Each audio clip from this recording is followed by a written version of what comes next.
All right, hello everyone. We're gonna go ahead and get started with our special programming. So this is Keen Red Elk. He's from Purdue Logistics, and he's here to tell you all about his role and responsibilities. All right, well, good evening. Thanks for being here. Give you a little bit of history about me. I love the two guys up here with your outfits on. Awesome.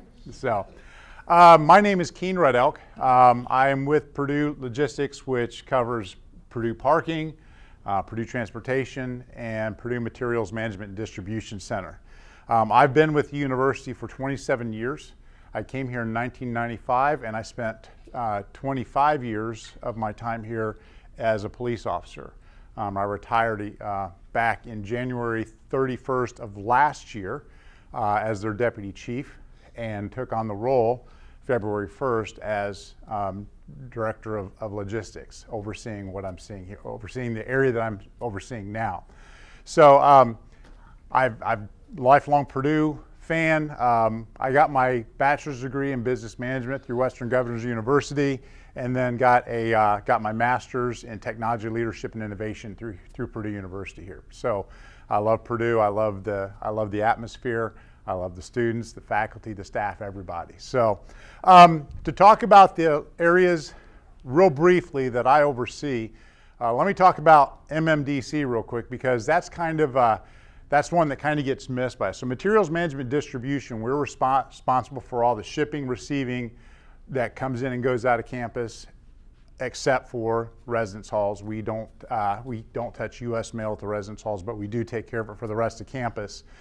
We also do the distribution across campus. So you sometimes see our gray panel vans driving around and parking and delivering packages and picking up packages from university buildings.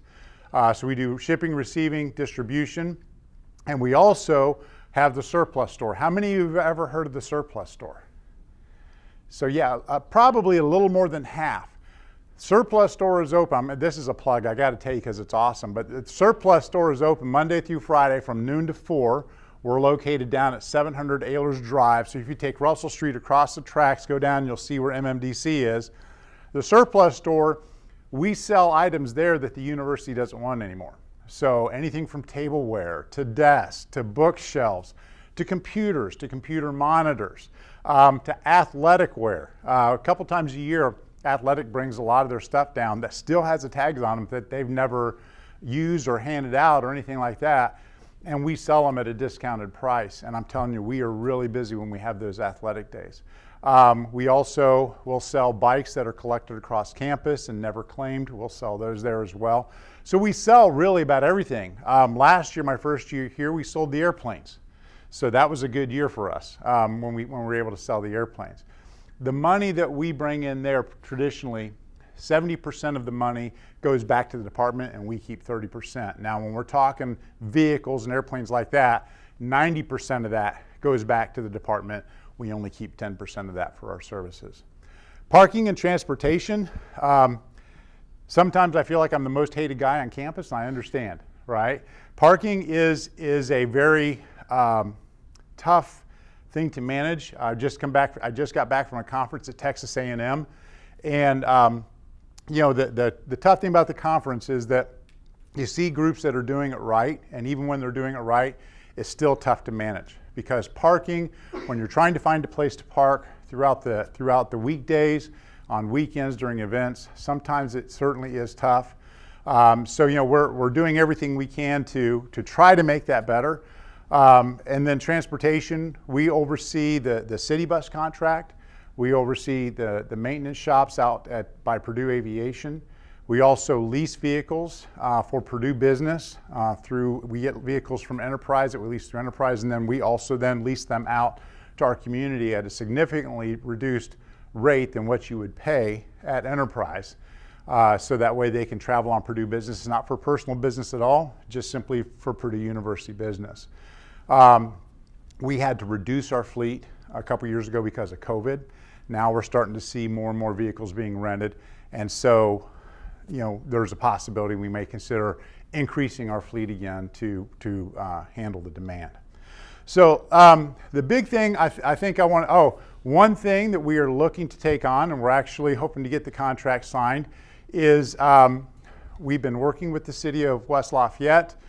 We still have to go in front of the Board of Works, but from all indication, this is going to go well. The scooters on campus have been managed by the city of West Lafayette for the last few years.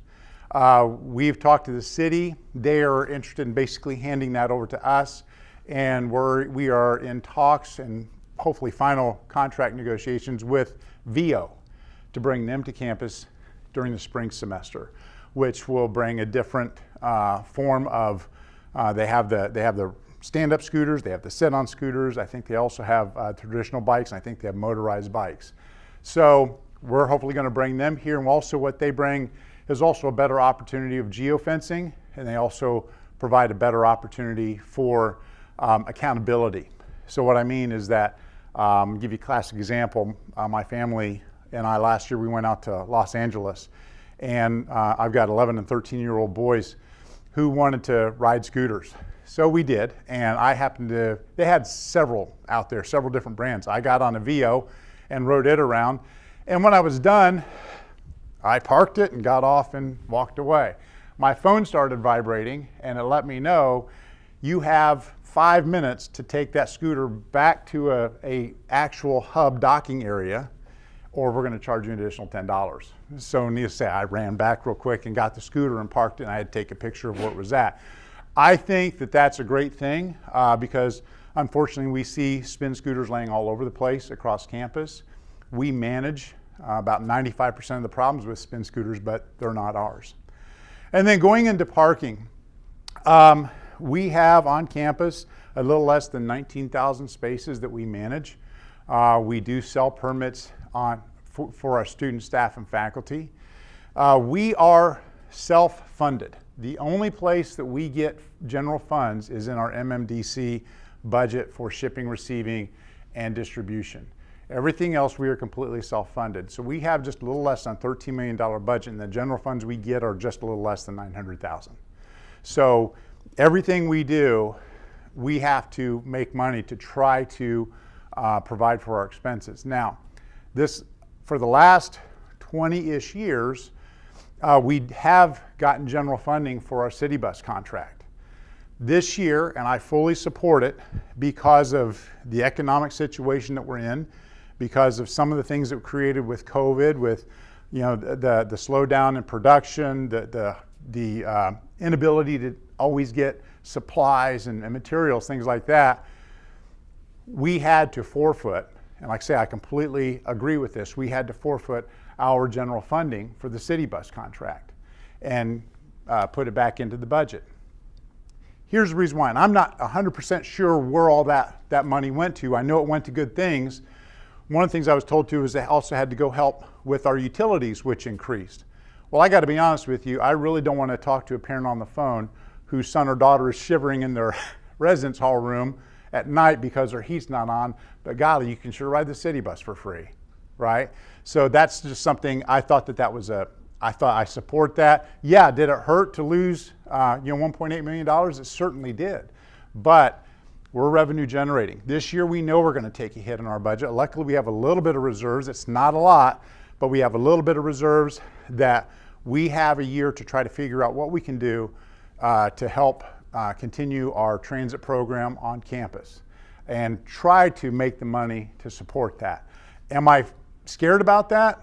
Yeah, I am. I am scared about that. That's a lot of money for us to try to raise to support that next year, but I really think it's also a very important service that we offer to our students to be able to ride city bus all throughout the city of Lafayette and West Lafayette absolutely free of charge. So we operate with a staff in parking and transportation. My total staff is about 44.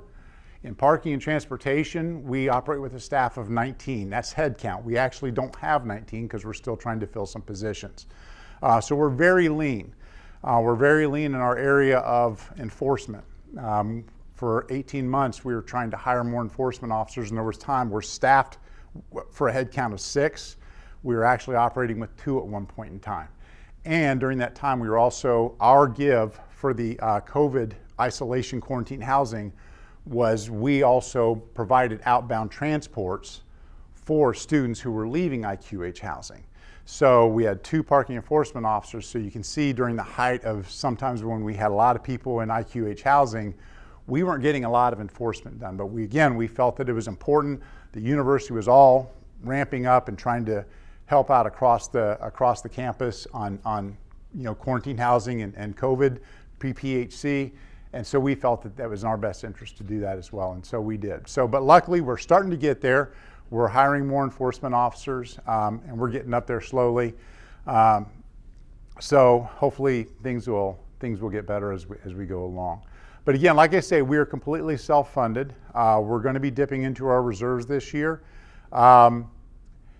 COVID, in the last little more than 18 months that I've been in my position, we did see the retirement of one of our senior parking managers. She left at the end of September after being here for 37 years.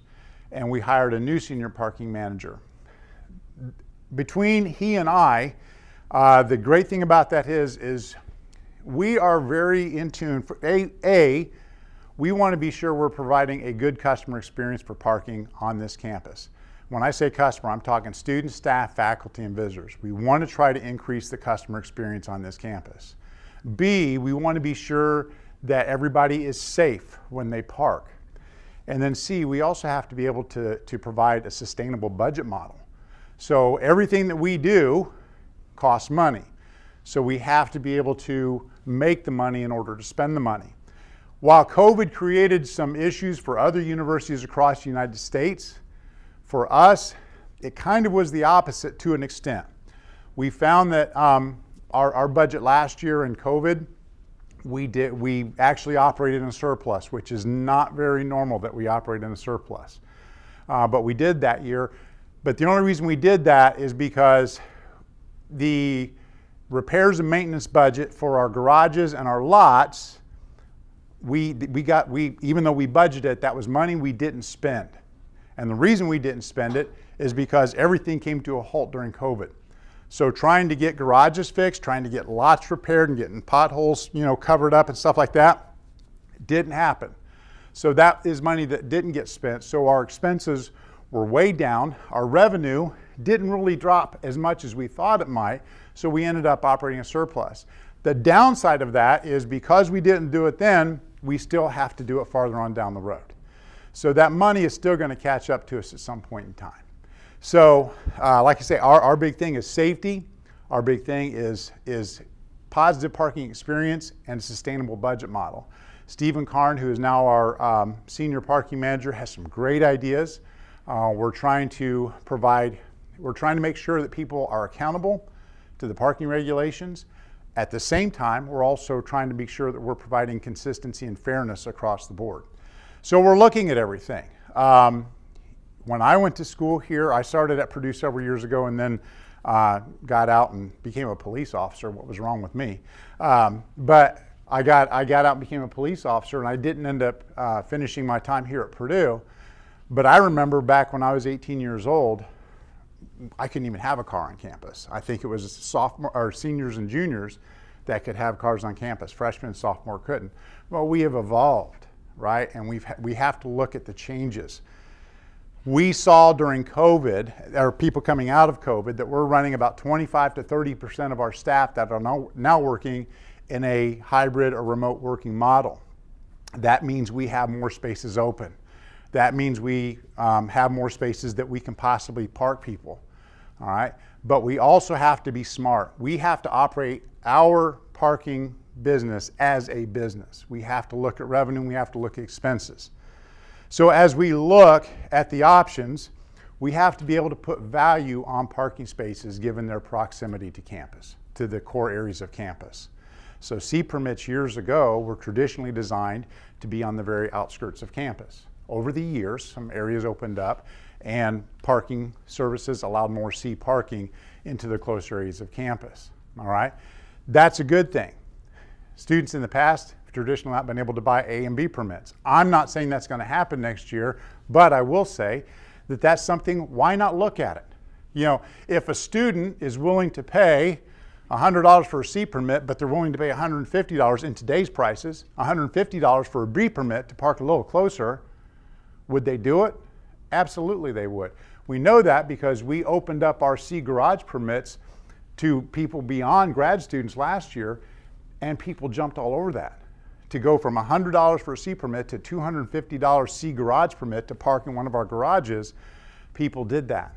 And because they wanted to have closer proximity, maybe they wanted to have covered parking, but they did that. And so again, I think personally that the days of A, B, and C parking being relegated to student, staff, or faculty, I think that's the old way of thinking. I think we need to look at it differently. And like I say, Stephen Karn and I, we're looking at different things. It's not an overnight solution. We're trying to look to what next academic year looks like. We're trying to provide for greater opportunities for students to have cars at least in the West Lafayette area. We reduced the 1.5 mile radius for students that live off campus to 1 mile. We didn't just do away with it altogether because we weren't sure if we would not flood our system, and now we've got a problem again, right? But we reduced it, so everything on this side of the Wabash River, or I'm sorry, everything on the Lafayette side of the Wabash River are eligible for a C permit. So we think that we can just do more and more of that to continue to fill our spaces. And if we fill our spaces, we're providing at least a level of comfort and happiness to you, the students, to our staff and faculty. So we saw that pre-COVID numbers, you know, our supply-demand model, we had a higher demand than we did supply, and now it's upside down. So we have a greater supply and not quite the demand, and our highest demand is from our students. So again, I say, why not listen to the voice of the customer for next year, and let's see what we can change to make it easier for students to park on campus. I will say that one thing I get typically is there should be more free parking on campus. No, there is no free parking. We don't have any free 2-hour parking. That's West Lafayette City. Those are their spaces that kind of go through our campus. Just being quite honest, as long as I'm director, we will probably never have free parking. To me, we need to be sure that we're providing revenue. We need to be sure that we're putting a value on every space that we have here on campus. So with that's kind of what I do. That's hopefully our vision. I can't commit to anything that we're going to be doing because we're still in the planning process. We're still in the evaluation analysis process for what we're doing. I will say that our budget, the outlook on our budget, especially losing the general fund for the city bus, does not look good. We're cutting into our reserves this year, and if we don't find a way to fix it, we're cutting into our reserves next year, and probably by the year 2027, 2028, we'll be completely insolvent. So I've got a pretty major job on my hand to make sure that I keep my job and the jobs of my staff, and that we still provide good parking across campus. One more quick fun fact, I guess, is that when I first came into this position, I started talking to some of my colleagues across the United States. And it's funny because they said, "Oh, you're from Purdue." I said, "Yeah." They said, "Are you aware how low your parking rates are?" I said, "No, tell me." Do you know that for an A permit at Ohio State, you pay over $1,000 for a permit that's comparable to our A permit? They sent me, and I have it, and I can't find it. It's in my email somewhere, buried somewhere, but we are at the bottom in the Big Ten and close to the bottom nationwide on our permit prices. And we haven't raised permit prices since 2007, 15 years ago. But you can be guaranteed inflation, the cost of goods, the cost of materials continue to increase. So that's kind of one of the problems that we're in, is that we are selling permits at a very, very discounted rate compared to our peer institutions across the United States, but our costs are increasing just the same as theirs. And so with that, I'd be more than willing to open it up for questions to the group. Again, I can't commit to anything, but I'd certainly be willing to take whatever punches you want to throw my way or what have you. Yes, let's start with you, sir. Yeah, so over the past couple of years, I've seen a lot of C spots and other spots turn to the pay by phone parking. Yes. So is that in terms of like a financial thing or accessibility for students? I'm just wondering the purpose behind that. Yes, actually, so that is, again, and I'm going to go ahead and address Pier Street Lot, because I know Pier Street Lot has created a lot of angst for the students, because that was a C parking lot last year that turned into a pay by space lot this year. When we take a look, so one of the things that we need to be sure that we're doing is that we're providing also good parking spaces for our visitors that come to campus. Armory Lot, while it wasn't traditionally a student parking lot, is a classic example of that. A lot of the spaces there are pay-by-space parking spaces. That not only has increased our revenue, but that has also assisted those offices, those like the bursars, the register, the academic advisors that are in Schliemann and Hovde. That allowed them a place to be able to tell parents of prospective students and students themselves where they can come and park. You just got to pay by the hour.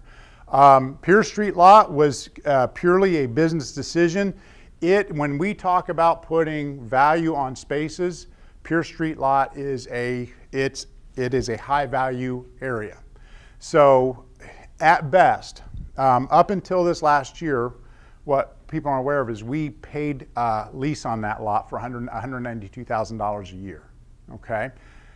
At best, selling C permits for that lot, 113 spaces at $100, the best we could ever do on that lot was $11,300. All right. We saw an opportunity to sell those spaces and by the hour and hopefully make more than that. So far, since we implemented that, we are in the first 5 months, May, June, July, August, September, 5-ish months, we're at close to $15,000. Now, I'm still bothered that lot sits empty. I will tell you that bothers me, and I even talked to my staff. I said, hey, I don't have a problem saying I messed up and maybe we need to go back and do something different. I don't know that it needs to go to a C permit lot, but was I wrong? And so we're looking at that. We're looking at what are some options, because it is prime parking. What are some options where we can still generate revenue in those areas. So to your point, yes, we think that I've wanted to, one of the ideas that I have is also at the residence halls to put more metered spaces out there. Anybody live in the residence halls here? How many of you have visitors come see you and they have trouble finding a place to park at times, right? So I think if they, or they're fearful that if I park in the garage, I'm going to get a ticket, right? If we had metered spaces, that kind of takes a little bit off of them. They can come, they can visit with you for a couple hours, they pay the meter, and they're good. So again, some of it is trying to, again, provide customer experience for our visitors, but also trying to make sure that we're providing a good, sustainable budget model. Did that answer your question? Very good. I'll come right to you. Yes, ma'am. Can you talk a little bit about the implications that getting rid of the city bus contract causes? We're not getting rid of the city bus contract. No, yeah. That would cause some pretty significant implications. Seriously, that would, no. And I probably made it sound like that. No. When I was told that we were losing our money, we were actually right in the middle of negotiations for the city bus contract. I will be honest with you, that thought crossed my mind. And I'm human, because I was like, oh my gosh, we just lost, $1.8 million. What are we going to do? We've got established routes. City bus would probably take them over, and so the students may just have to pay $1 to ride the bus, and we'd work with city bus to make sure they kept our interior loops, right? It didn't take me long to sit there and think, probably not a good idea. We've got to find other financing opportunities for this. I don't know what they are. I have some ideas in my head that I'm talking to my staff about. What can we do? I've got a meeting with the new general manager of City Bus here next week that we're going to sit down and we're going to talk about different ideas to hopefully maybe boost the ridership, which if we boost ridership, it boosts their federal funds, which may also in fact come to us and help lower what our give to the contract is. So, but to your question, if we ever did away with the city bus contract, would there be an impact? Absolutely, in the immediate. I think there would be. I think that, I think it would be hard for students to, I mean, $1 is really not a whole lot, but right now they get to get on. I don't think they even check your IDs. If you look like a student, they let you on, right?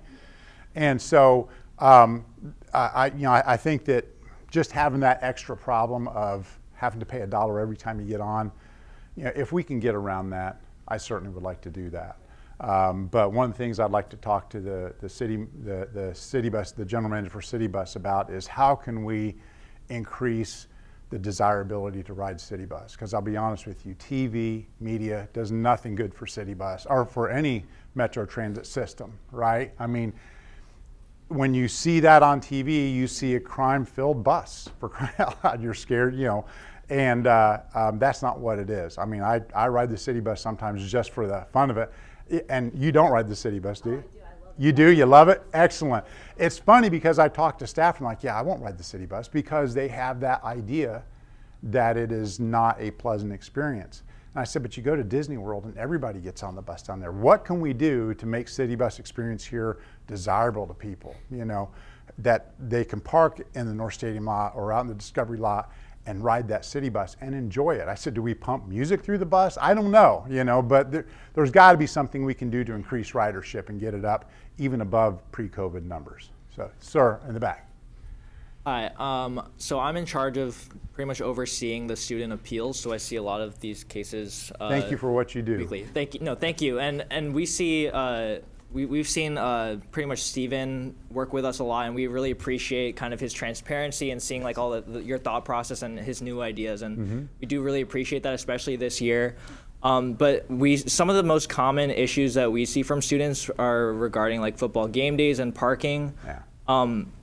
Can you speak a little bit more about, I kind of have two parts, but first about kind of like towing and kind of how I think students are frustrated with how sometimes they're towed like unjustly and they still have to pay the towing fee. Can you speak a little bit more about why that might be the case? Sure, absolutely. So we do partner with athletics. There are some lots that are actually owned by the I can't remember what the Ross Aid Foundation, which is an athletics group. So the North Stadium lot is actually owned by athletics. It's not owned by Purdue. The North Cary lot is owned by athletics. It's not owned by us. But we get the opportunity to park students there throughout the year with the understanding that when we have events, you have to turn it over to us. Now, with that, obviously athletics has taken more space, which is a good thing. That means our teams, our football, basketball, men's and women's basketball teams are doing good, so we got more fans coming in. But at the same time, that means we have to make more space for the fans, who come in, the networks, things like that. Outside of residence halls, we take a lot of heat over Northwestern University garage. That's been a situation that's been in place, I think, since around 2014, 2015, to where we turned that garage over to athletics during athletic events. What I can say to that is, by and large, a lot of our A, B, and C spaces across campus, with a few exceptions, like around residence halls and dining courts like that, are only enforced Monday through Friday, 7:30 a.m. to 5 p.m. That means any other time, it's a free-for-all, all right? That also means that your permit does not guarantee you a spot to park in any of those places. So why wouldn't we take advantage of the opportunity to cost share, again, with athletics as a revenue opportunity for them to sell parking in those garages or those other spaces, right? And get a little bit of that revenue, on permit ticket sales or parking ticket sales, right? Now, to your point, or to another point of yours around some of the residence halls, again, some of those are taken because of just fan base. Hilltop is taken because of a security issue. And that actually, when I was deputy chief, I was the one who implemented that. I was part of the Joint Terrorism Task Force. I did a lot of studies on threat assessments, things like that. And what we knew is that it would just take one big truck full of explosives to basically take out that pavilion if it was parked on the right place on Hilltop Drive. So we then started saying, we're just going to take parking off that loop. And again, that's a security situation there. The only people we're going to allow to park there are actual police vehicles. I will tell you that Thursday game was a frustrating point for us it's a frustrating point for athletics. Luckily, we only have to deal with that maybe once every 4 to 8 years. But to defensive athletics, that wasn't their call. That's a Big Ten network thing, or that's not Big Ten network, that's a Big Ten thing. They tell Purdue athletics when they're going to have games and who they're going to host. So what we do know is every 4 years there will be a Thursday game that Purdue has to play on. We're hoping in 4 years it's away. Then we don't have to deal with it for another 4 years, right? So those are really just some tough times. But again, it brings the fans in. I think the more consistent we are with it, and that we don't change it all the time, is just helps out. But yeah, it does create a little bit of a crunch. My daughter, when she was here, we towed her car. I was working the road, and the officers called me. She parked in the North Stadium lot, and she lived at Hilltop Apartments. She parked in the North Stadium lot, and I told her, I said, honey, you got to get your car out at 7 o'clock in the morning every morning. And okay, Daddy, I will. And it was one morning, the officers called me and they said, hey, Keen, your daughter's car's here. I said, hold on. So I tried calling her, and she didn't answer the phone. So I called them back, and I said, tow it. And they did. They were like, are you sure? I said, yeah, tow it. I mean, you got to clear it out. We're towing everybody else, tow my daughter's car. So they did. They towed it, and they relocated it. She called me about an hour and a half later crying, saying, Dad, I think you towed my car. I said, yes, honey, we sure did. And she said, well, where is it? I said, it's at the Discovery lot. Well, how do I get there? You walk. I'm busy. I don't have time to come pick you up. You have to go walk and go get the car. My wife, her stepmom, calls me not 5 minutes later going, you're making your daughter walk to your car, or her car? I said, yes, I'm busy. So she picks her up, takes her to her car. Then she has the audacity to call me and say, there's a ticket on my car. What do I do? You pay it. That's what you do. You pay your ticket. I think to this day, and my mom will never tell me, but I think my mom paid that ticket. But hey, whatever it is. But yes, I understand. But we have to be consistent. When we mark the lots for tow zones, her anger with that was, Dad, I pay $150 a year to park here, and I should be able to park there. I said, hey, sweetie, there are people who park in that North Stadium lot, and they pay anywhere from $5,000 to $7,000 a year just to park there for 7 games. I think they override you. And that kind of quieted her down on that. But again, that was an athletics owned lot. So long discussion. I don't know. I hope that kind of answered part of your question. Oh, definitely. And I kind of had a follow-up question. Yeah. So kind of like everything you said completely makes sense. And hearing that clears up a lot of issues that we have on our end. But just kind of how are you going to get that point across to all the students, like kind of like letting them see all like transparency and seeing your reasoning through all of these different things. And maybe with Steven there as well, that could really help because he's been already starting to do a lot of that with us. So. That guy is, he is a blessing to me. I knew it, trying to get to a point to where he's seeing gaps within our regulations. It's huge. What he's seeing and the things that I knew we needed to change, we can now start moving forward in that direction. So him doing that is huge. We also know that we need to start communicating more often and earlier. So, the earlier we can get communications out to everybody, and then I know some people don't like getting, spammed by email all the time, but goodness gracious, I think if you hit them and hit them and hit them and say, don't park here, don't park here, don't park here for fear of getting your car towed, again, if we can just keep those communications up, that's really about the only thing we can do, and we try to find every possible way to do it through, Purdue Today, through emails, through the students, through, I think, the residence halls system. They try to do everything they can. So. Sorry, just one more thing. And I think part of that also is how athletics also has some role in getting those emails out on game days. And they kind of have a different naming system for the lots, at least in their emails. Yeah. And that's been a really confusing thing for a lot of students because when they see letters, they don't really know what lots those correspond to. Right.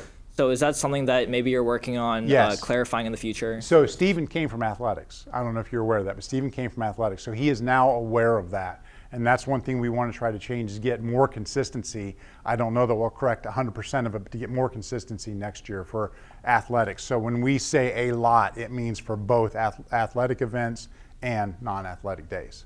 So, yes, sir.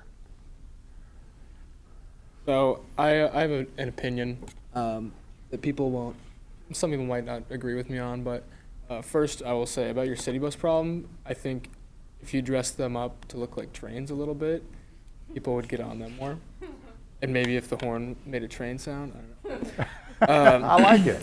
So have you guys looked into the thought of decreasing student parking by more, because my thoughts on that are a few reasons. A, visitors always have trouble finding spots. Sure. B, a lot of students don't even need their cars here. They just have it for convenience, but you can get most places on a bus.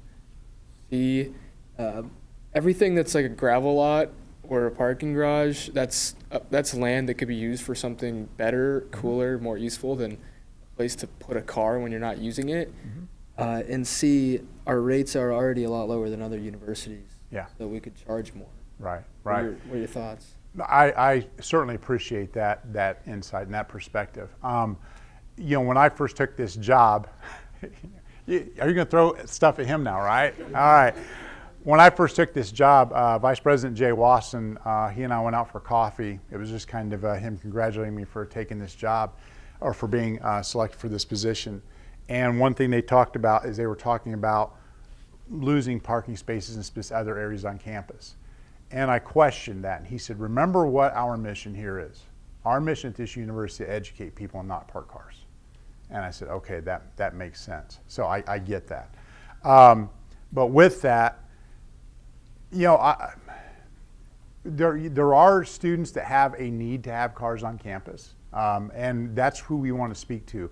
Not necessarily people who just want to, just because. Anybody know where 2550 is, the old State Farm building out on Northwestern Avenue? Okay, it's what, about 3 miles away from campus here, right? But we have a lot that sits. We have a lot on one side of that that sits completely empty. But this year we had some emails from students who lived out of state, and I'm going to say Kansas as an example. Maybe they lived in Kansas. Because of where they lived in proximity to campus, it did not allow them the opportunity to buy a permit to park on campus. So they found themselves looking, reaching to apartment complexes, trying to buy space at apartment complexes, only to be told no. Yes, it's 3 miles away from campus, but I see that, them having a car close to campus, especially close to a city bus line, would be of benefit. So we have space out there. What if we sold them a spot for $25 a semester just to be able to have a space where they can park their car and get it? So I think the need versus the want is what we have to evaluate. Absolutely. But again, we also understand that my space, my parking spaces, my inventory is not. While I say it's mine, it's the university's. And I know that any given day they can take a lot away from me because they're going to build a building. I know that there are things that are going to be going up in the future that I'm going to lose parking for. And I do argue, where are we going to put these 600 spaces? You may not get them replaced. Okay, well that means we've got to be a little more prudent in our management of the spaces. So, very good point. Yes.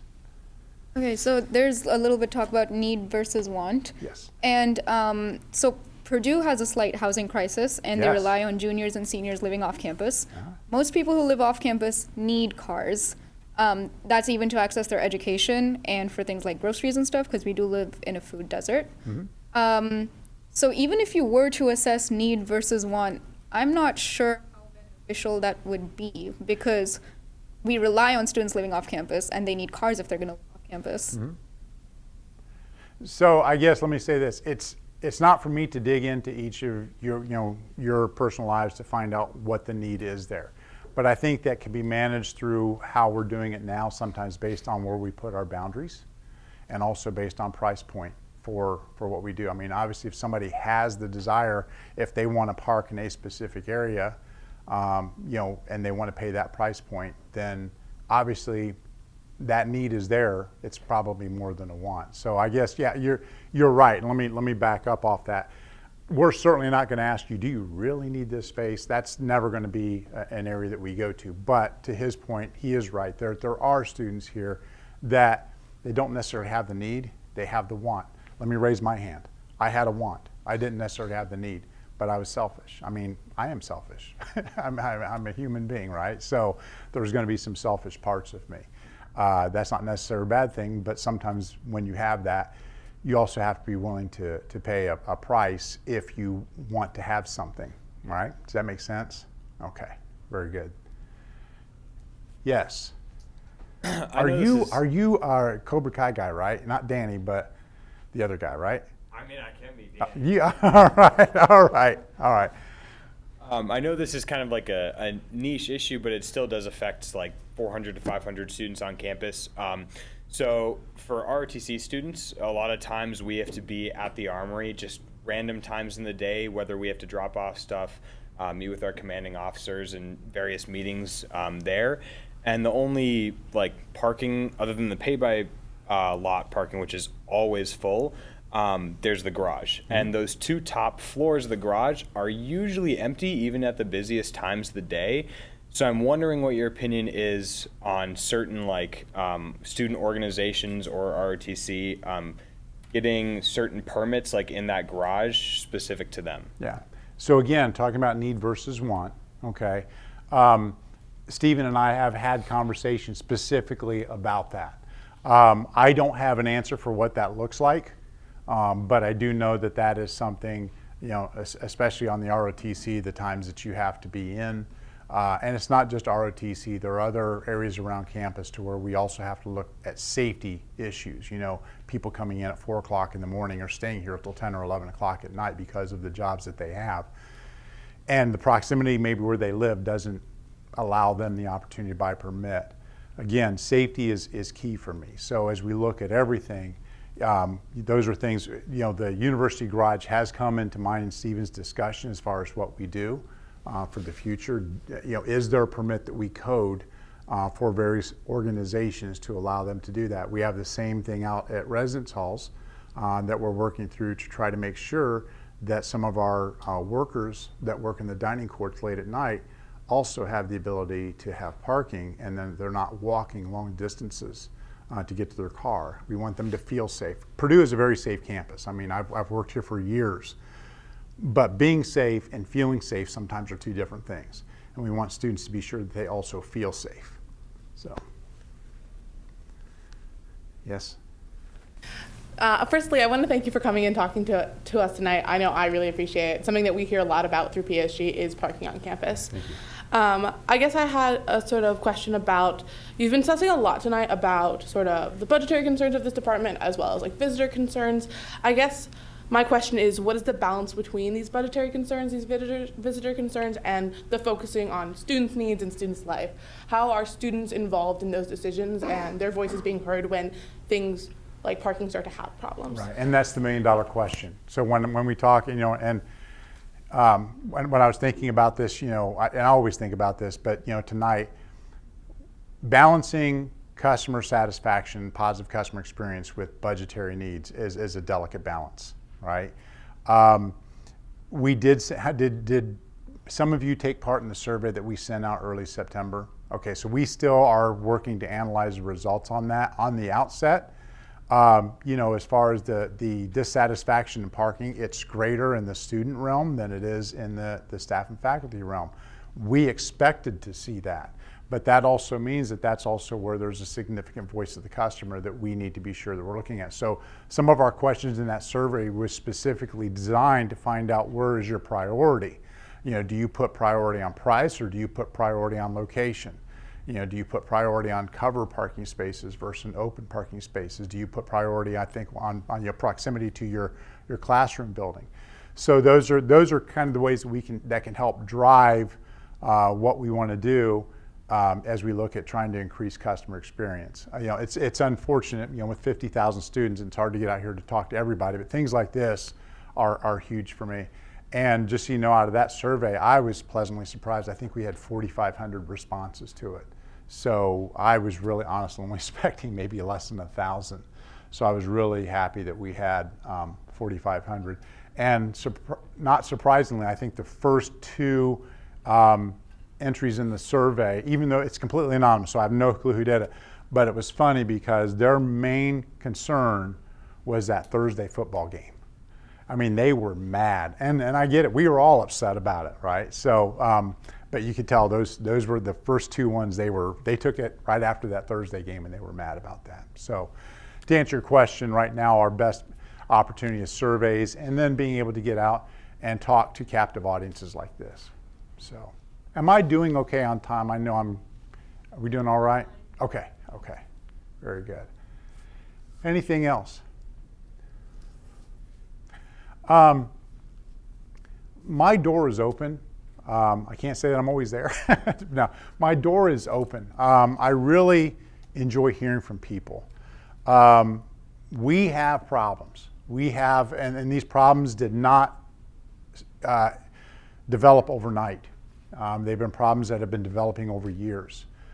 But we know that we have the ability to find ways to solve these problems. I apologize to any of you who struggled with Northwestern Garage this fall. We were very angry about that on our end, and I took a lot of heat in emails, justifiably so, on why there was no parking spaces to be found in Northwestern Garage, and that why would we ever dare to do construction during the school year. We didn't. That was just an unfortunate incident where the contractor was trying to do everything that they could to get that garage. You know, we do our garage repairs in the summertime because we have less students on campus, and so shutting down a part of a garage to maintain its longevity and repair some of the things in that garage to keep it going is easier in the summertime.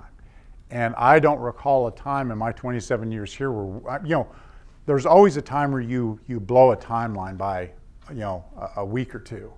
This was way longer than any of us anticipated. And I do know that there were a lot of supply issues that the general contractor was running into, unfortunately. And they were super apologetic, but I know there were a couple times where I got really angry on the phone. And I said, your apologies are not helping me out one bit.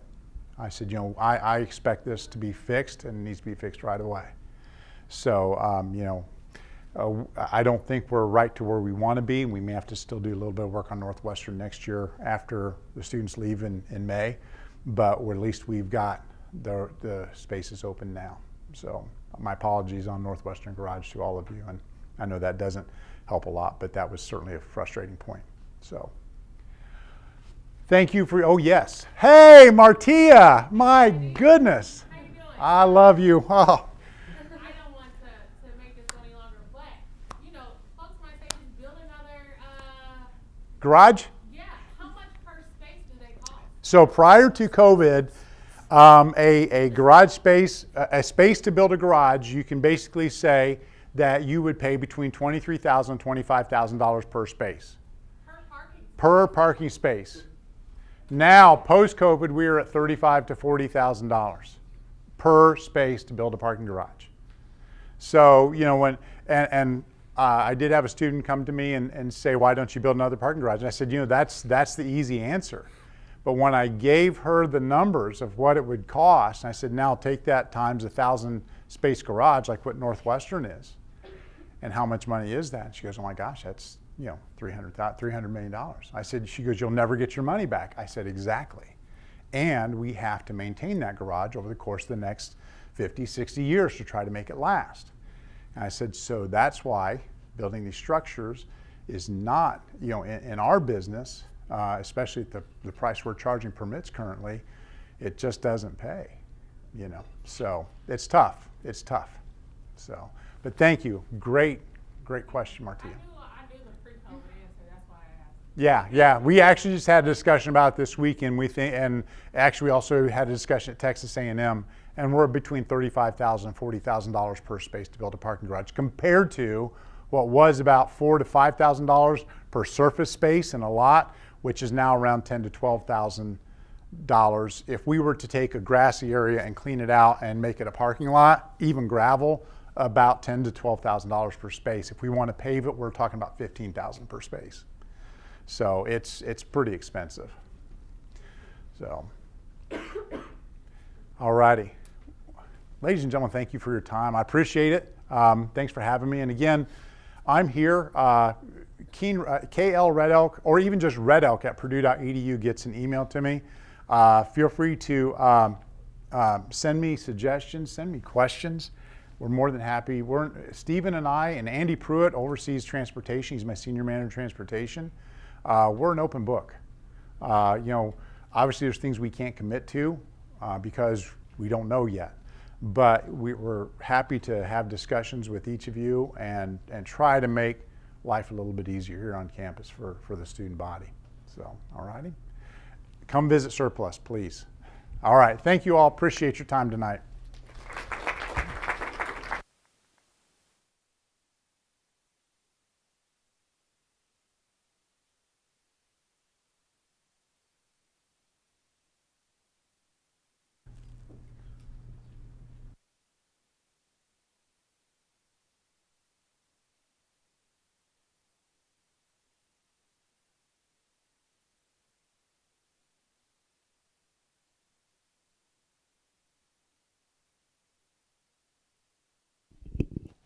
Thank you. All right, can I have the 3 senators who are about to be sworn in? I don't know who they are. Are there 2? Oh, okay, yeah. Just come up to the front, please.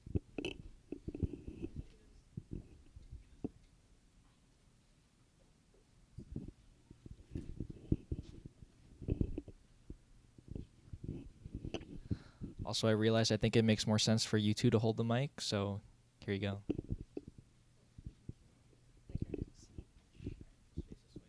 your right hand and repeat after me.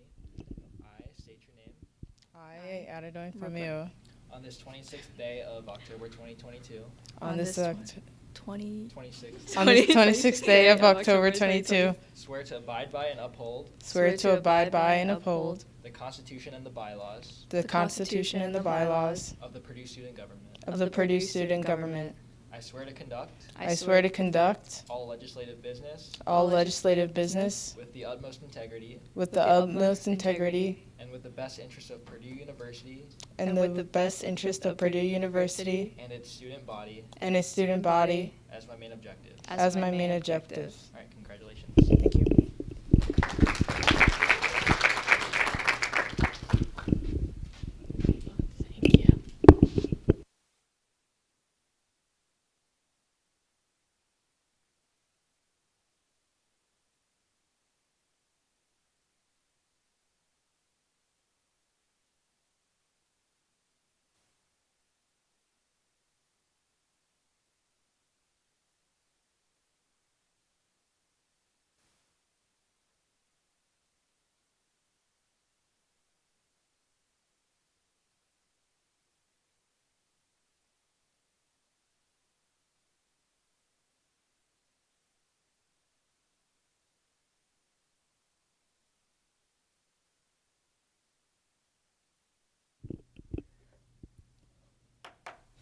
Okay, hello and welcome all. At 7:54 p.m., I will now call this meeting to order.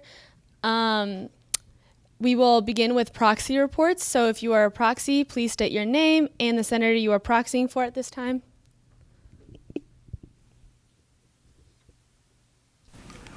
My name is Zachary Hoag, and I'm a proxy for Anna Hampton. My name is Ronith Desari, and I'm a proxy for Sam DeLucia Green. My name's Erin Burke, and I'm proxying for Gabriela Da Silva. My name is Clara Owolabi, and I'm proxying for Morgan Cornard. Okay, hearing no more proxies, we will now... Sorry. My name is Jack Lambert, and I'm proxying for Shy Robinson. Perfect. Okay, now hearing no more proxies, we will move into roll call by Secretary Friend. Senator Ferguson. She's here. She's just filling up her water.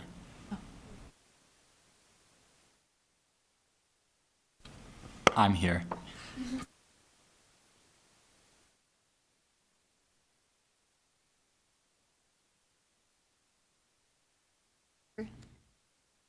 Senator Terrell.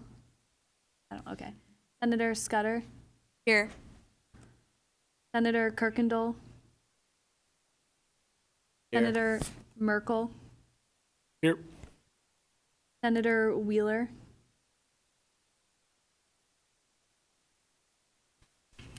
Not here.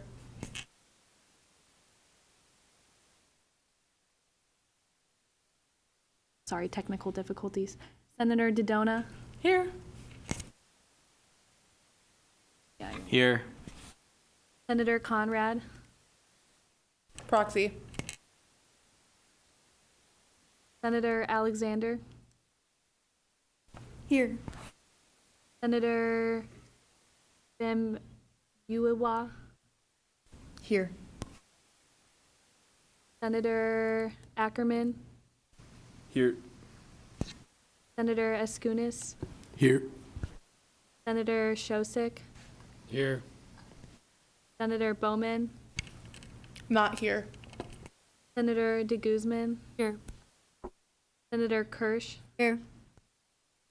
Senator Adam. Here. Senator Johnson. Here. Senator De Silva. Proxy. Senator Liu. Here. Senator Woodruff. Excused. Senator Robinson. Proxy. Senator Yax. Here. Senator Jane. Here.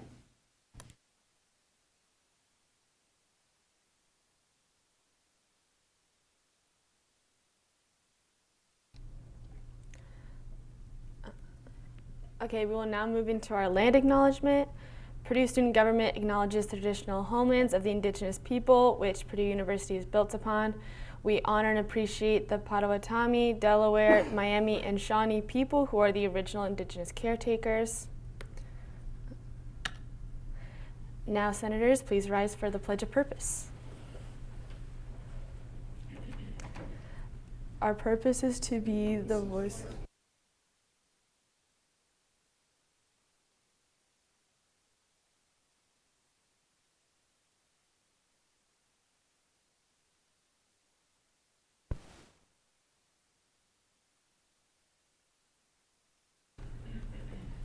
Beautiful. The minutes for the last meeting were distributed to all via SharePoint. Are there any corrections to the minutes at this time? Okay. Seeing none, the minutes are approved as distributed.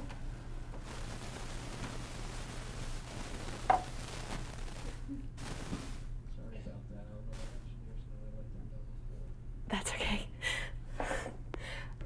Okay, now we're going to move into executive reports. So starting with Chief of Staff Rayfelt, do you have any executive reports at this time? Yeah, hey, thanks for everyone welcoming me back for my 8th year. Just happy to be here. Good to see you guys all. This is what we're doing, and you guys don't have anything to say about it, but we're going to do it anyway. No, I'm just playing. Okay, so LIV conversations are continuing. We'll have some legislation soon just to move some money around towards that LIV program. Then the RFP for that app program was just sent to procurement in the university, and it'll be sent out to companies later this week. Okay, for all those who are newly appointed or I made a mistake on your last name placard, as you can see, I took out your name placard because I'm redoing them. The printer in my apartment building and I are in a major fight, so I am sorry, but they're going to be there next time. I truly promise that. And then also to all the newly appointed senators, you should have all been added to SharePoint. If you're unfamiliar with how that works, we can totally go over that after this session as well. Now, President Jensen, do you have any executive reports at this time? I definitely do. So I would do a handstand for y'all, but I feel like that's a bit out of character right now. So BOD is going well. Everything's moving smoothly. All committees are doing some stuff. Don't want to bore you too much with the details of every single committee, but I'll tell you some of the highlights. So comms next week has Sydney Terrell doing the Senate takeover, or sorry, it's the Tuesday takeovers, so she'll be doing that. So feel free to send questions, plenty of ways to engage with that. And then BOD is working on a town hall, so this is a joint event between a bunch of different committees. So essentially, it originally started with DNI, but we want to expand it to include a lot of different things going on campus. So keep an eye out for that. There'll be surveys going around, so we can collect topics people want to talk about and all that fun stuff. With any questions regarding any of that, I'd be more than happy to answer it, but that's what's going on BOD-wise. You can just go on the website, sign up, just click PSG as the organization that you're going with, and then we'll organize, not organize, but we'll figure out how we get there later. Alrighty, do I hear any other executive reports at this time? Yes. We had our tabling event for Know Your Rights Week, and we had representation from Student Legal Services there. We actually already ran out of supplies. We had like 400 goodie bags, and we thought that would be enough, but we're done with those, so. Good to hear. Treasurer Wiseman? Just a quick budget update. Of course, you can always look at it. The breakdown in the SharePoint, but to this point, we've spent about $10,000. You can see how that's distributed. Just keep in mind, when you are planning your events, either for colleges or committees, submit an APF, or there's some forms in the Finances tab of SharePoint that just helps me get a heads up of kind of what will be coming my way. Any other Press Secretary Chris? Yeah, so the next edition of the Boiler Update will be going out at some point tomorrow. So if you want something included in there, make sure to fill out the form by midnight tonight, and I'll make sure it's in there. Pro Tem Tadona? Yeah, so as Lily and I keep reminding you all, we're kind of getting to the point of the semester where everyone should be moving forward on their Senate duties. There is a little Excel spreadsheet in the SharePoint that sort of gives you all those updates and where you can put in what you are doing. So if you're having any problems with those or any questions, please reach out. Additionally, we had that dinner with Student Life and Provost on November the 2nd, so please put that in your schedule and please come. It's a great opportunity to ask direct questions to administration. Pro Tem Ferguson? Okay. Do I hear any other executive reports at this time? Okay, seeing none, we will move into committee reports, starting with IA. Not too much from IA. Standing rules are going through their second reading today, so that's exciting. We're also helping comment and critique the election guidelines that will be going forward to this year. So if anyone has any questions or concerns that they saw during the elections process last year, particularly if you were involved in it either as a senator or in any other regard, please feel free to reach out to me or any other member of IA. We would love to know your thoughts. Other than that, if you have yet to schedule your office hours with me, if you could either see me after this meeting or shoot me a Slack message sometime tonight, that would be wonderful. Thank you.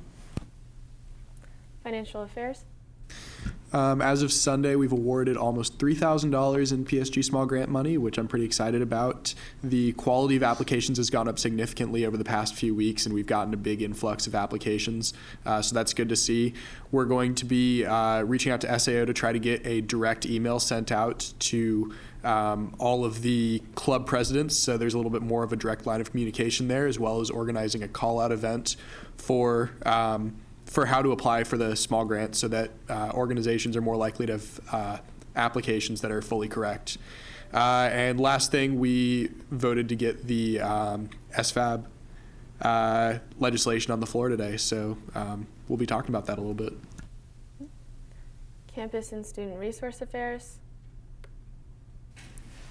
Sydney is not here, but I'll tell you a little bit about what they're doing, unless someone from their committee feels comfortable speaking. I will definitely let that happen.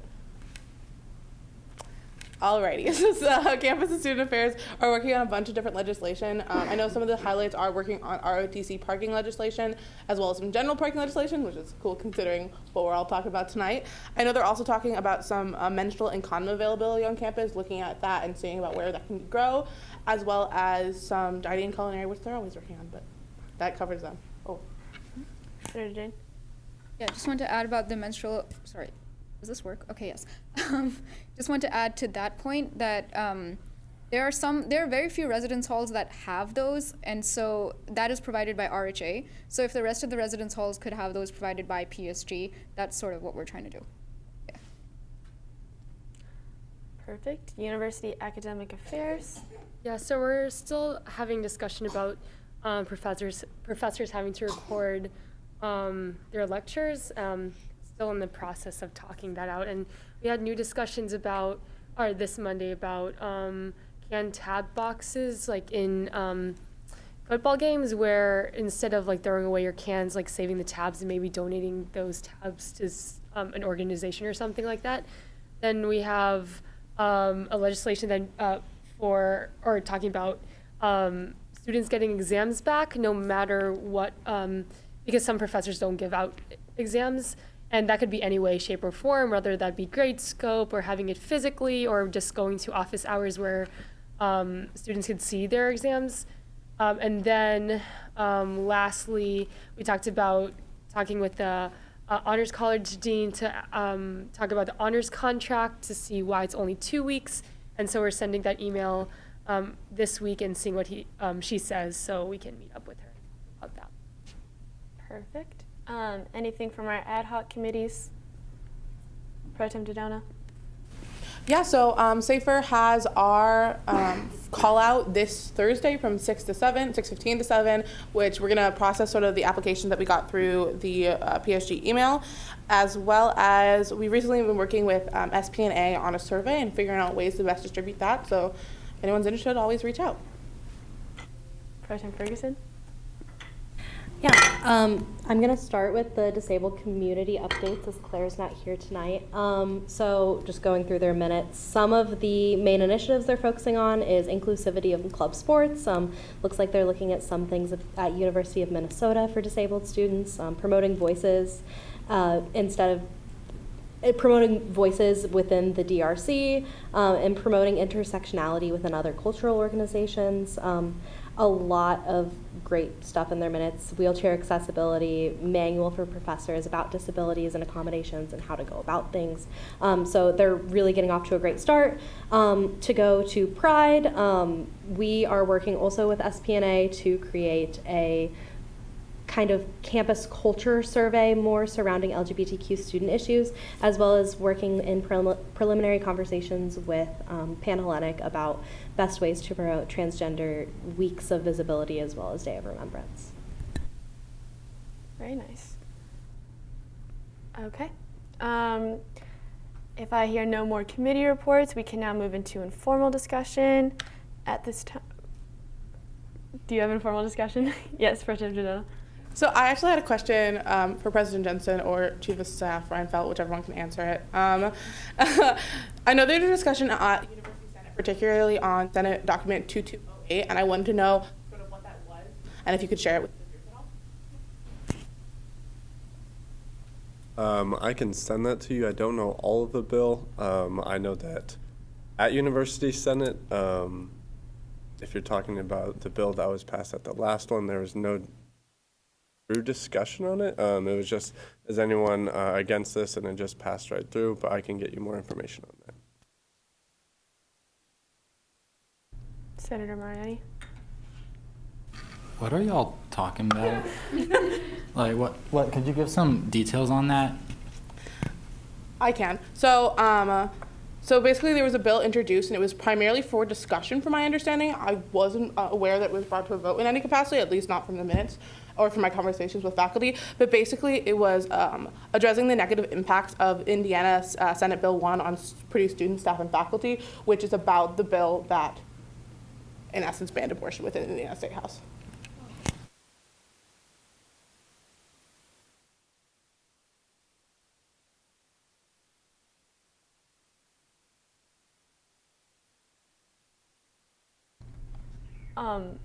Is there any more informal discussion about this topic? Did we reach a conclusion on this fact? I guess just a quick clarification for President Jensen. Was there a vote on it? From my understanding, yes. It was like, is anyone opposed to this? And there was no discussion on that. Pro Tem Ferguson? Can I get some more context of what the, I understand the topic of the bill, but what was it exactly proposing? Ellie or President Jensen? From my understanding, it was just a resolution talking about ideas and suggestions. Again, this is from University Senate documentation, and the official minutes aren't out, so I wanted to see what discussion happened there, but apparently there wasn't any. So that was, I guess, my question was targeted at, trying to understand what happened in that bill, and I thought it'd be something that more people would be interested in, why, therefore, informal discussion. Okay, so just to summarize it, so you see that there was no discussion, but you can see that there was a vote, or you see none of it? So I know a bill was introduced, and it says particularly for discussion, not for a vote, or for an action, so I was wondering what discussion was had, because I didn't think there was a vote.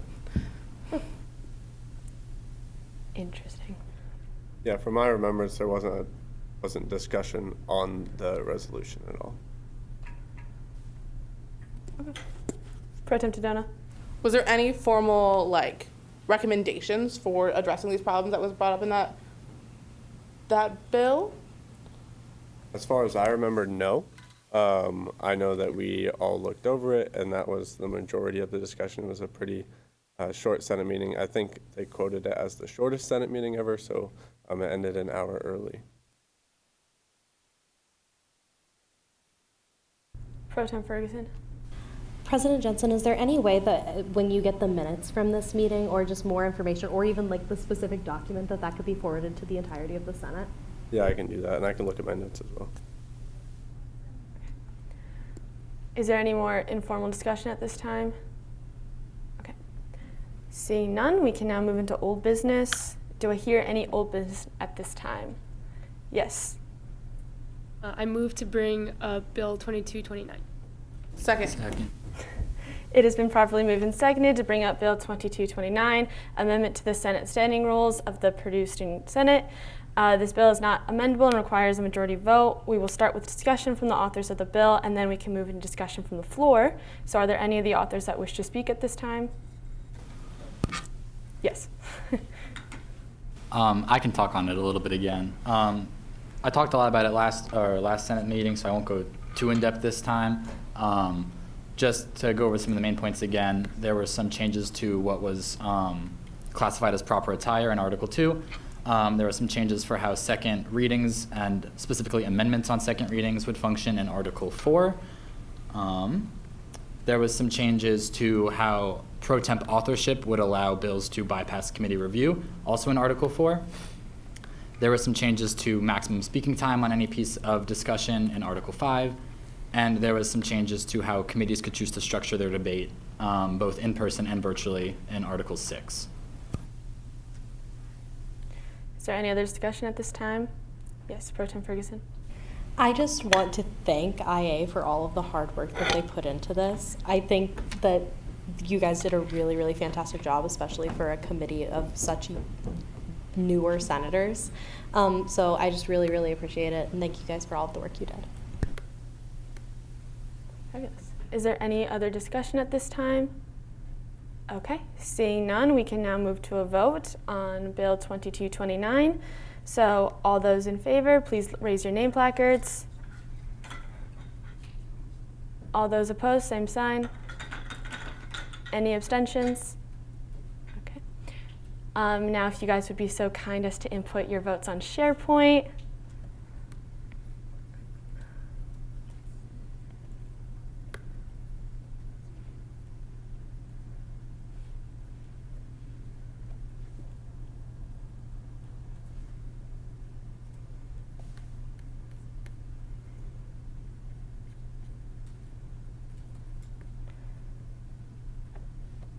Okay, with a vote of 24 to 0 to 0, Bill 2229 passes for the second time. Congratulations, everyone.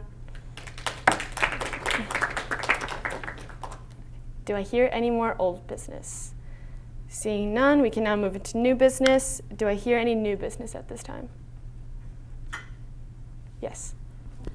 I move to bring up Bill 2232. Second. It has been properly moved and seconded to bring up Bill 2232, amendments to the procedures of the Purdue Student Fee Advisory Board. This bill is amendable and debatable and requires a majority vote. We will start with discussion from the authors of the bill, and then we can move into discussion from the floor. Would anybody wish to start? Treasurer Wiseman.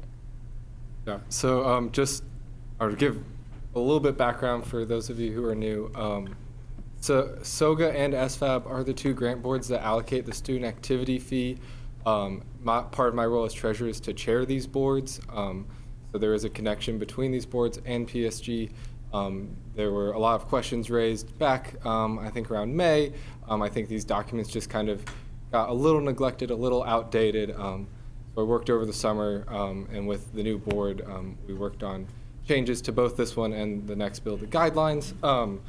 For this one, and particularly the SFAB Constitution, The biggest changes I'd like to point out, section 2.2 was clarified a bit about the relationship between members of PSG and members of the SFAB board.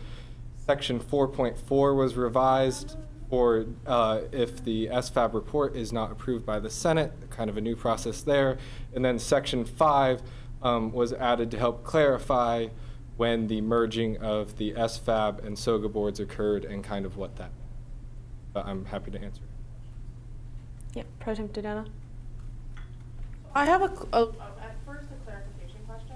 So just to make sure that my reading is correct, is the changes to this document mean that this constitution no longer goes through Senate for approval? That is correct.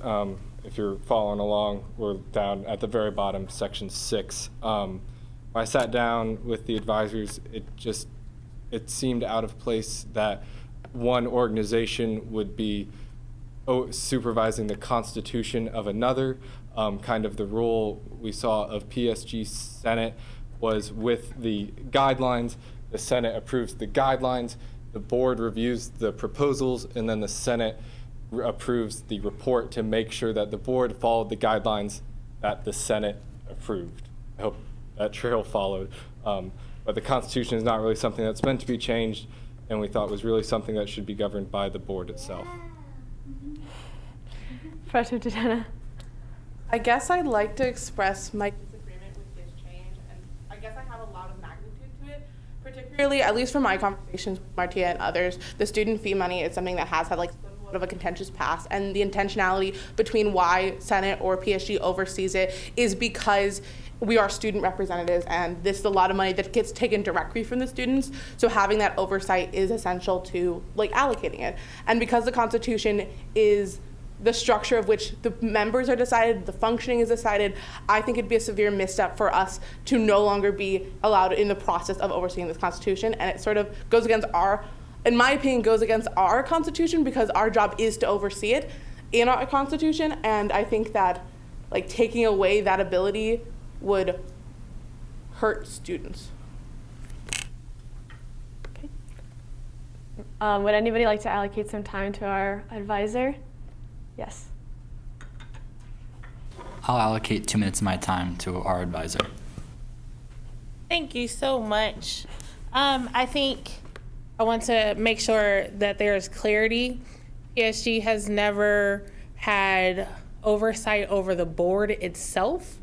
And the election of the members that has been with SAO advising capacity from the beginning. Now there was except the chair, but I'm talking about all the board members. So the thought process of, at least in action, the thought process is that the organization as a department maybe he disagrees, but as a department recognized student organization with connections to PSG. So we do run the grade checks, the training, and everything associated with the members. PSG has not, although, okay, I'm gonna stop talking. He doesn't want me to talk no more. Pro Tem Dodena.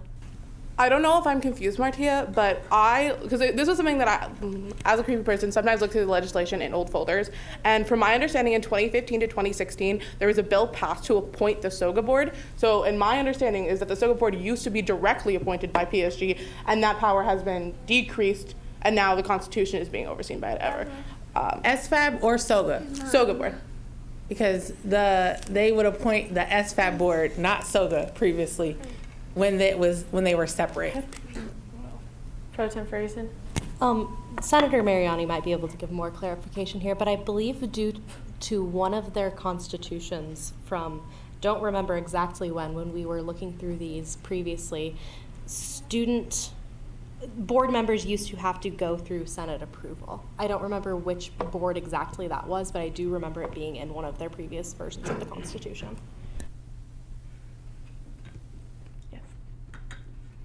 To my memory, that was the SOGA. I may be mistaken in that, but at some point in time, that was something that happened. Yeah. Oh, that was something that happened. Members had to get voted in by Senate. Also, I'm looking. just like a mad rush for governing documents right now. I have our updated ones. They're yet to go through SAO. They're in that process right now. I'll update once I find the old ones as well. But in our bylaws, quote, the mission and purpose of, this is the PSG's bylaws. The mission and purpose of the SFAB shall be defined in a subordinate document to this Constitution called the Constitution of the Student Fee Advisory Board, which shall define the rights and functions of SFAB. So I think the past intentionality of our governing documents would be that we oversee this document as a subordinate of our Constitution. Just to throw that out there, I'll let you know as I get more updates.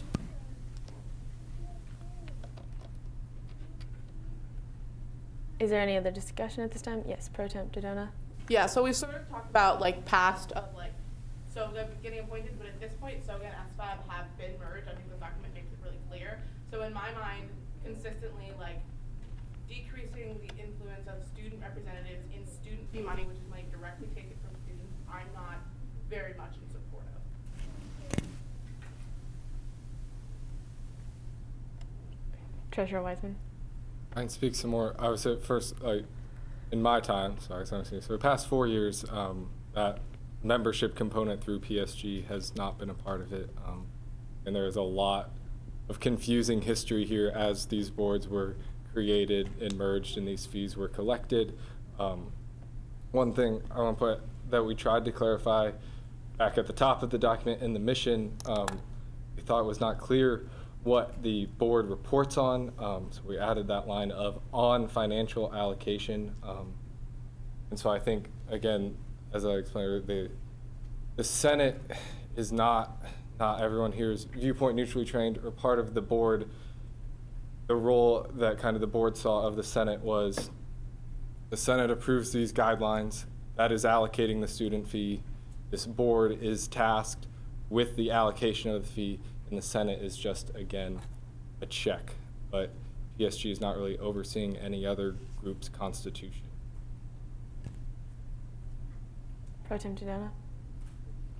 Yeah, just to sort of, I guess, another concern that I have about this is concerning what Senator Mariani said, is I do believe it sort of puts us out of whack with our governing documents, because despite that sort of intentionality that Treasurer Wiseman was said, it's pretty clear in the governing documents, to my understanding, that like the direct quote is a permanent standalone committee that reports directly to Student Senate.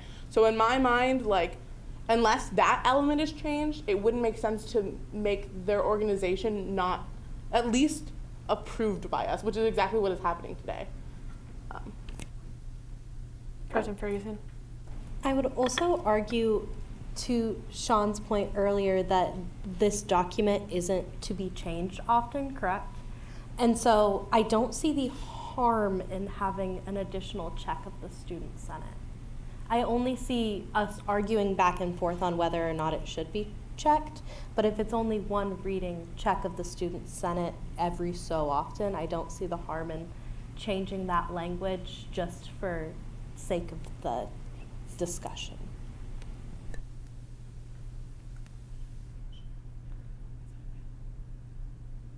President Dodona.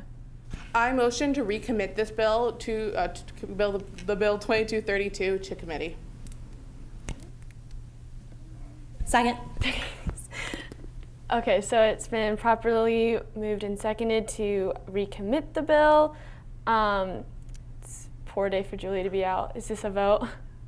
2/3? I think there's discussion. Okay. Sorry. Point of order. Yeah. Yes, Pro Tem Dodona. I just want to get some clarification on why I made this amendment, this motion. There's a lot of great work that SFAB put into this bill.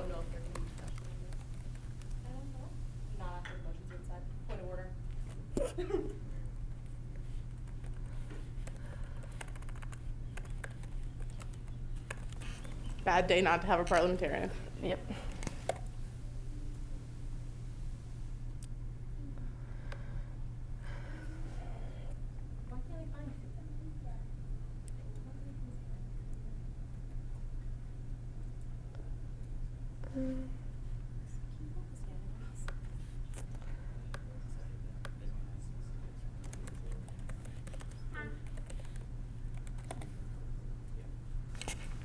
Point of order without clarification on whether this is a debatable. then I think we should debate it. Or is there any disagreements on that? It's debatable. Great. So it is debatable. That was pointless. Okay, so just a clarification on why I made that motion really quickly.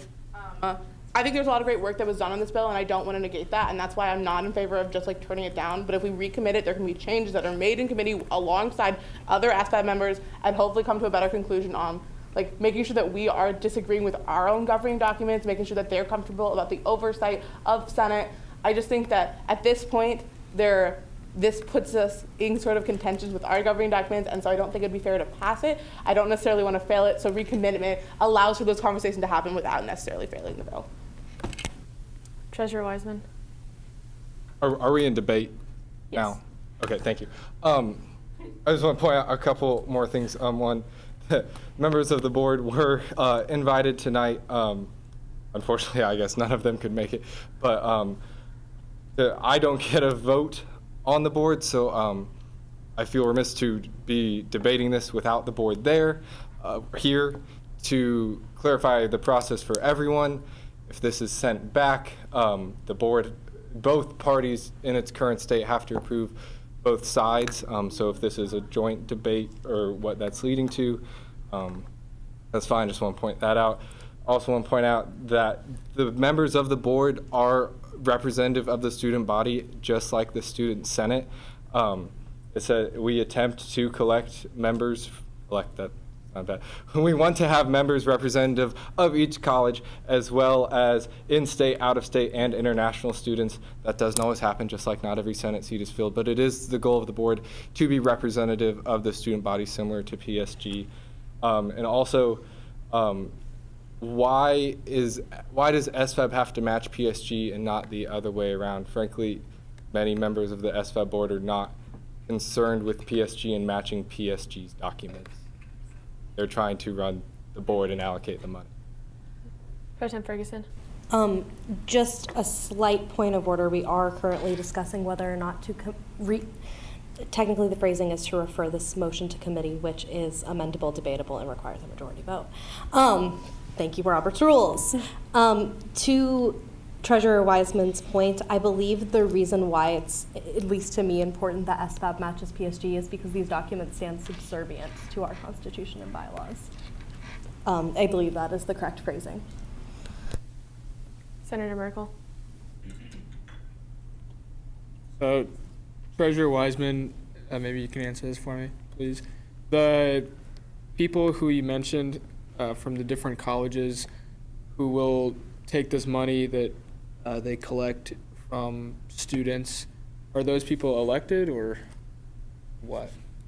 They have to apply, and as Dr. King said, the applications are reviewed, myself and the advisors, as well as grade checks, with similar to a senator. Pro Tem Tadona. To address some of Treasurer Wiseman's points, I think it's unfair to conflate being demographically relevant to the student body while also saying that's comparable to student representatives who are elected by their college. I think that's sort of our intention. Student fee has a contentious past, and I think that it's vital for PSG to maintain that. That being said, there aren't SFAB members here to express why they feel this way. People who vote on this, other than I guess Andrew, but I think that's why I'm making a motion to recommit, because it allows for those conversations to be had. And if SFAB really does not feel that they should be subordinate to PSG, which is how it is currently outlined within our governing documents, then that needs to be a broader conversation that's had that is not just slipped into this bill. Pro Tem Ferguson. I would agree with Senator Dodona, and I really do think that the best course of action here, instead of all of us going in circles, especially all of us who, frankly, I'm not super in the SFAB SOGA world, it would be better for the Committee of Financial Affairs to have this discussion and to bring it back with more fleshed out thoughts, in my opinion. Would anybody like to allocate some time to Press Secretary Chris? I give 2 minutes of my time to Press Secretary Chris. Thank you so much. I won't take all that time. I just have a question, and maybe this is a dumb question, but for the masses, why were these conversations not already had? Because this bill had to go through committee. So why were these conversations not had in committee or when the pro temps first saw it? Why did it take getting the bill on the floor to have these conversations? Senator Mariani. Truthfully, I noticed like a small typo that actually wasn't a typo, and I was just looking through the rest of the documents to see if I missed anything small like that, and that's when I picked this up now. So there's that. Yeah, if I had saw this earlier, I would have brought it up earlier, so I apologize for taking everyone's time. Pro Tem Janana. Yeah, so to be honest, I think this change wasn't well advertised or talked about. As someone who read this document before it got to the IDS floor, I didn't immediately see this. And I know that within financial affairs, this wasn't talked about there either. So in my perspective, it definitely falls on senators to have looked into this closer beforehand. I will take accountability. But I think a change like this should have been talked about when presenting it as well. Will someone allocate some time to our advisor, Senator Mariani? I'll allocate another 2 minutes of my time to our advisor, King. Oh, you coffee for that. I do want to clarify some statements that have been thrown around. I don't think the the guidance of taking PSG out of SFAB, that's not in totality, right? And so that was just in the coordination and execution of the board. No one is trying to take out the financial responsibilities and checks and balances of the allocation of fundings. I just want to make sure that is clear.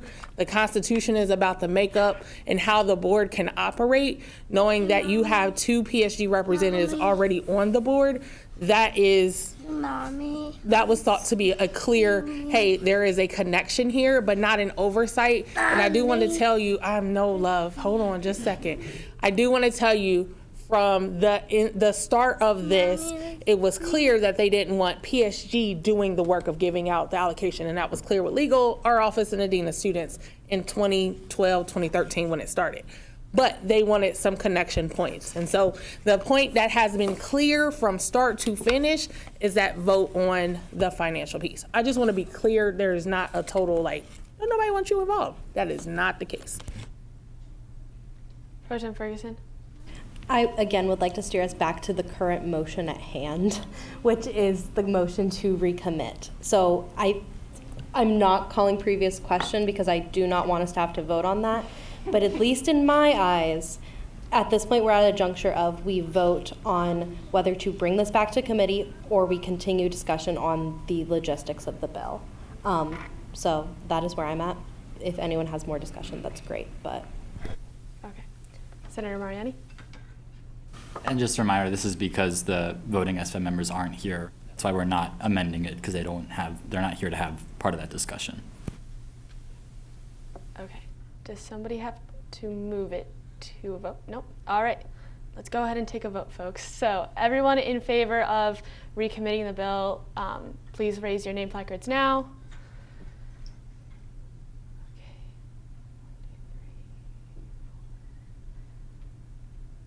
Okay.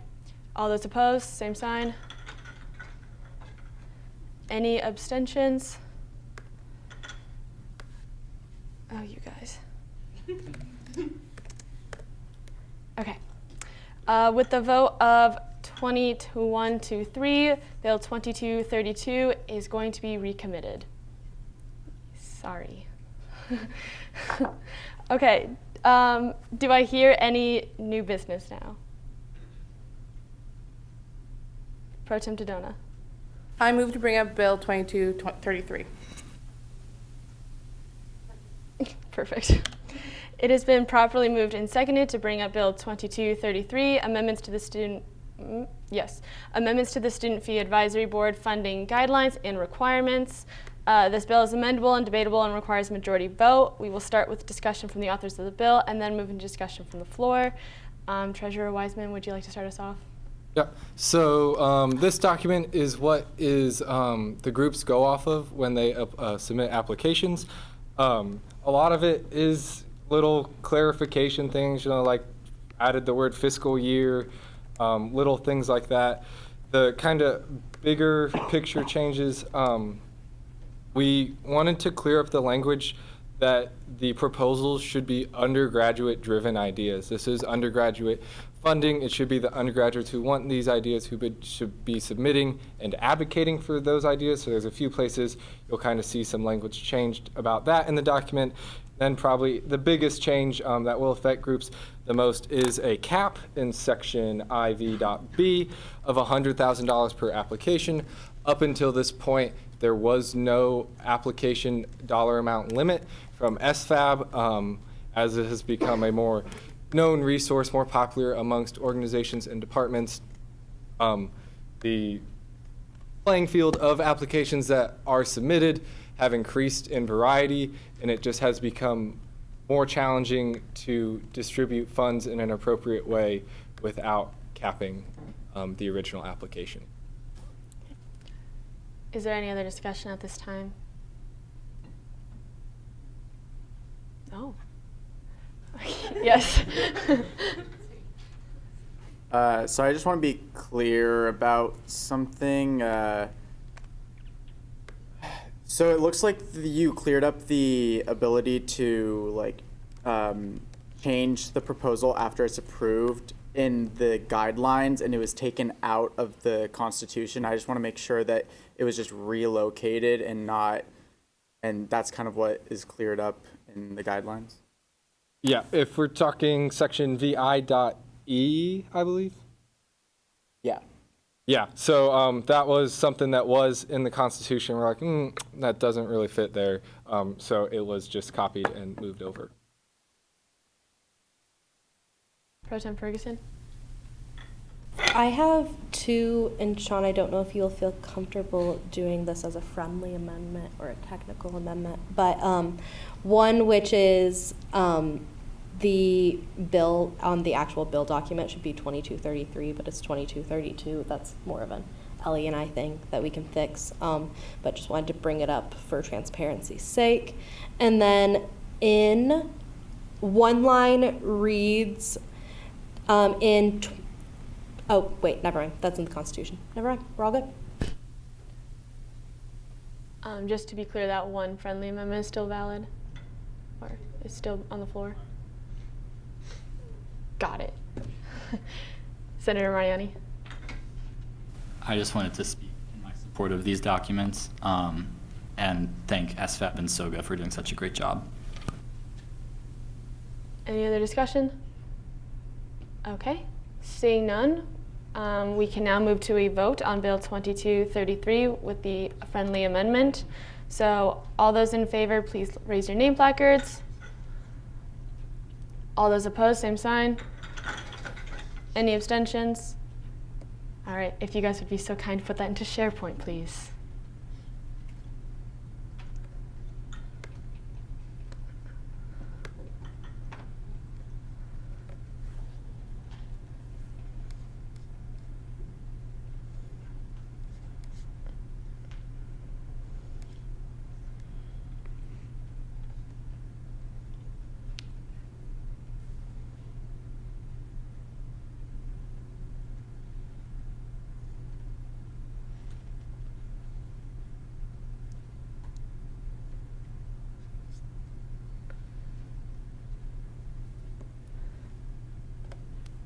Okay, with a vote of 24-2020, Bill 2233 passes.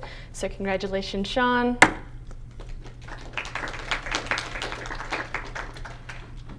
Do I hear any more new business? Okay. Seeing none, we will now move into announcements. Do I hear any announcements at this time? Treasurer Wiseman. On November 1st, the SFAB application will open for submissions under these new guidelines. That is due February 1st. You just have to be backed by a university fiscal agent, so that can be a student organization or a department. You have to apply for more than $15,000 and submit the application on time. Check it out. Pro Tem Ferguson. Just a reminder, if you do not have something on your calendar for the provost's dinner next week, please come see me after the session. Yes. I know many of you are in other campus organizations. If you're in need of up to $500 for a campus initiative, please apply to the PSG Small Grant. I myself also have an announcement. The student trustee applications will be opening pretty soon, but there's going to be a campus-wide email that goes out pretty shortly, and we will either have a virtual call-out on the November 3rd or November 10th. Just depends on when that email goes out. But yeah, if you have any more questions about the student trustee position, feel free to ask. And you're only qualified if you have 2 more years left of school, BTW. Okay. If there are no more announcements, we can now move into Senate Snaps. For any newcomers, Senate Snaps is a way to recognize the hard work of others within PSG. So are there any Senate Snaps? Pro Temp Dodona. I have 2 Senate Snaps I'd like to give. The first one to all of our new senators. I know we had 2 tonight. It's awesome seeing more people join and participate. And then my second Senate Snap is to anyone who wore a costume. I greatly appreciate it. Anyone who didn't, you do not get a Senate Slap. Pro Temp Ferguson. I'm going to give a Senate Snap to Sean. Again, I know we recommitted one of your bills, but really, we appreciate all the work that you and the SOGA, SFAB, whatever you guys want to call yourself, decided to put onto it. Senator Ryan. I have a couple snaps. First, I gave this last Senate session as well, but to IA, y'all are doing a phenomenal job, and congratulations on officially getting our first bill passed through Senate. Another one, same as Lily, is for the SOGA SFAB board, Sean, Andrew. If I had caught that sooner, I would have brought it up in the meeting. And then lastly, my last Senate snap is for everyone that did not wear a costume tonight, because I appreciate you even if Ellie doesn't. Thank you. Pro Temp Ferguson. I also want to give a Senate Snap to my 2 friends who agreed to be proxies, Aaron and Zach, tonight, because I'm very grateful that you're willing to do this for me. Also, Senate Snaps to Pro Temp Ferguson for being our acting parliamentarian. Can't even say the word. Are there any more snaps? Okay. With seeing no more announcements of snaps, the chair would recognize a motion to adjourn. Pro Temp Dodona. Madam Chair, I move that we do now adjourn. Second. Okay, it's been properly motioned and seconded to adjourn the meeting. It's not amendable, not debatable, and requires a 2/3 vote. All those in favor say aye. Aye. All those opposed, same sign. Abstentions? The meeting is now adjourned. Thank you, everyone.